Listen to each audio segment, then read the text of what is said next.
2 సంవత్సరాల తర్వాత కాశీ నుండి ఇంటికొచ్చిన భర్త తన భార్య ఒళ్ళో పాపను చూసి అనుమానం పడ్డం వల్ల పాపతో సహా శిలగా మారిపోయిన ఒక దేవత కథ ఇది. 400 ఏళ్ల క్రితం పెద్దమల్లమ్మ అనే ఊర్లో మాచేనమ్మ అనే అమ్మాయి ఉండేది. చిన్నప్పటి నుండి లక్ష్మీదేవి భక్తురాలు. ఈమె మనసులో ఏమి కోరుకుంటే జరిగిపోయేది. కొన్నాళ్లకి మాచేనమ్మకి పెళ్లయింది. ఆమె భర్త ఆశ్రమంలో గురువు గారి దగ్గర శిష్యుడిగా పనిచేసేవాడు. ఒకరోజు ఆ గురువు తన శిష్యులతో కలిసి కాశీ యాత్ర చేయడానికి బయలుదేరతాడు. మాచేనమ్మ భర్త, నేను కాశీ పుణ్యక్షేత్రానికి వెళ్లి వస్తాను, నువ్వు జాగ్రత్తగా ఉండని చెప్పి వెళ్తాడు. అప్పుడు మాచేనమ్మ 1 నెల గర్భిణి. ఈ విషయం తన భర్తకి చెప్పలేదు. 2 సంవత్సరాల తర్వాత కాశీ నుండి తిరిగి వచ్చిన భర్త తన భార్య ఒళ్ళు పాపను చూసి ఎవరి పాపని అడుగుతాడు. మన పాపే అని చెప్తుంది. ఆ మాటలు తన భర్తకి నమ్మబుద్ధి కాక మాచేనమ్మని తన తల్లి ఇంటి దగ్గర వదిలేద్దామని తీసుకెళ్తాడు. దారిలో ఆ పాప ఎలా పుట్టింది అని అడుగుతాడు. తన భర్త అనుమానిస్తున్నాడని గ్రహించి అది తట్టుకోలేని మాచేనమ్మ పంచభూతాల సాక్షిగా నన్ను భూదేవి ఐక్యం చేసుకోవాలని కోరుకుంటుంది. వెంటనే ఆ పాపతో పాటు భూమిలోకి ఐక్యమైపోతుంది. శిరస్సు దాకా భూమిలోకి వెళ్లిపోతుండగా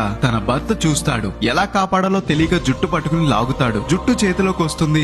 ఆమె శిలలా మారిపోతుంది. భర్త భయపడి జుట్టు విసిరేసి పారిపోతాడు. జుట్టు పడిన చోట తరువాత ఒక పెద్ద చెట్టు మొలిచింది. అలా మాచేనమ్మ ఆ ఊరి దేవతగా మారి కోరిన కోరికలు తీర్చింది. మాచేనమ్మ కల్లోకి వచ్చి తనకి ఎండా వాన పడే విధంగా తాటాకు శిఖరం ఉండే గుడి నిర్మించమని కోరింది. అందుకే ఎక్కడ లేని విధంగా ఈ గుడి నిర్మాణం ఉంటుంది. మాచేనమ్మ పాపని ఎత్తుకుని శిలలా మారిపోయి భూమిలో ఐక్యమైన విగ్రహం మనకి కనిపిస్తుంది. ఈ గుడి వెస్ట్ గోదావరి ఆచింట మండలం పెద్దమల్లం అనే గ్రామంలో ఉంటుంది. ఇలాంటి మరిన్ని వీడియోస్ కోసం గోదావరి స్టేషన్ ని ఫాలో అవ్వాలి మరి.